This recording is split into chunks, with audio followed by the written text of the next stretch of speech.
Hey y'all, and welcome back to my 7 days of BB's Cheer. Your girl Brittany here, and today we are going to make some treat cracker boxes in a box bag. So I just think this is so stinking cute. I did the dimensions to work perfectly with the crackers that I had used, and I use the We Are Memory Keepers treat box punch. And so here are the crackers. These are a really good size to fit some treats. I do have some treats in here, and it's just a really good size to fit some treats. So something that you can give to your coworkers, your neighbors, or a hostess gift if you're going somewhere for some to someone's home for the holidays. So yeah, if you guys would like to see how to put this together, make sure you stay tuned.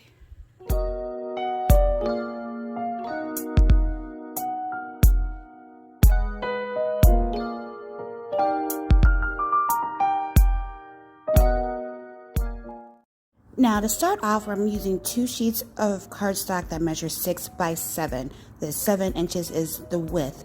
And I am going to be using my candy box punch board by We Are Memory Keepers.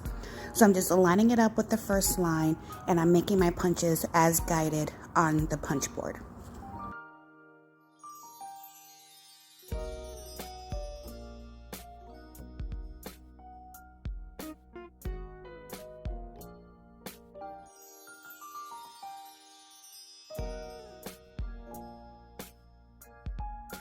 Now flipping it to the other side of the punch board, I am adding on the decorative punches at the end.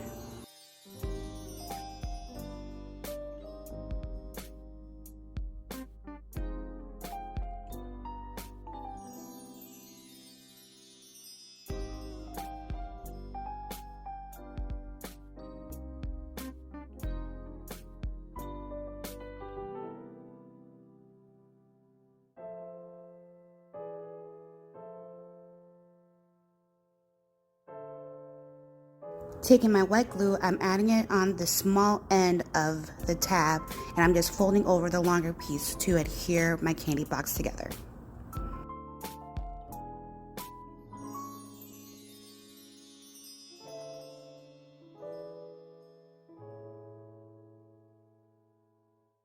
Now I'm going to prep the ends of my candy boxes just so it's ready for when I add the candy if I want to fold it up. And now we're going to move on to the box bag. So with the 8.5 by 11 cardstock, we are going to make some score marks. So on the 11-inch side, we're going to score at 1.5, 4 3/4, 6 1/4, and 9.5. And then on the 8.5 side, we're going to score at 1.5 and 7.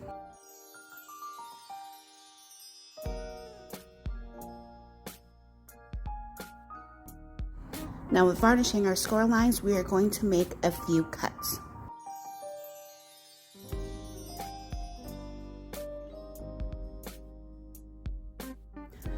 Now starting on the left-hand side, we are going to cut out this bottom left square, and I'm making a little small angle cut on that far tab.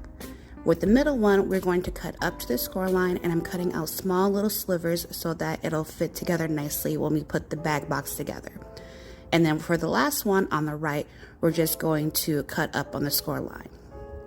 For this next one, as you flip it over, you are going to cut out the square.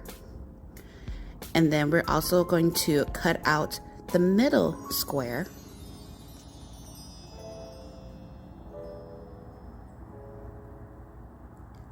And then we're going to cut the far right one all the way off and still doing a small little angle cut on the tab.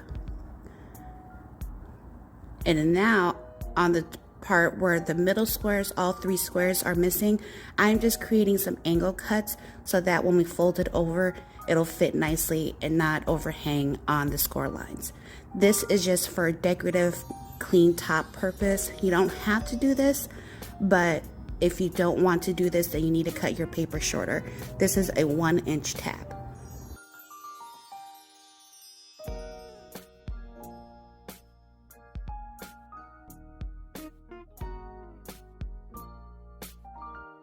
Now I had cut out some matting pieces and adhered it to the bag, and then that tab on the side, the one where we don't have any squares, we're gonna fold that over and then fold the other side right on top of it to create the shape of the bag box. And where there are still flaps, we're gonna fold those in, and I'm gonna adhere my white glue onto there to close it up.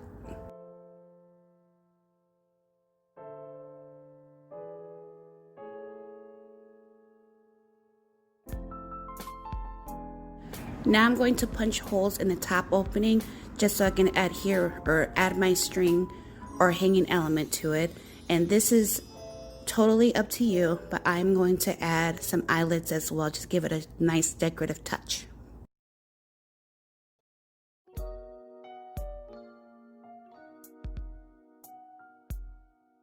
Now I'm going to take some ribbon, this ribbon I got from the Dollar Tree, and I'm cutting out about 12 inches worth because you want to give yourself some room for when you tie it all together on the inside. And I'm going to add it inside the holes, making a handle for it. And now I'm going to grab my cracker boxes, get them all tied up, add my treats inside. And then the easy way of doing this, because they fit nice and snug, is pull the strings out first and then put the candy boxes in, and you are all set. I hope you guys enjoyed this one for this day, and I'll see you in the next video.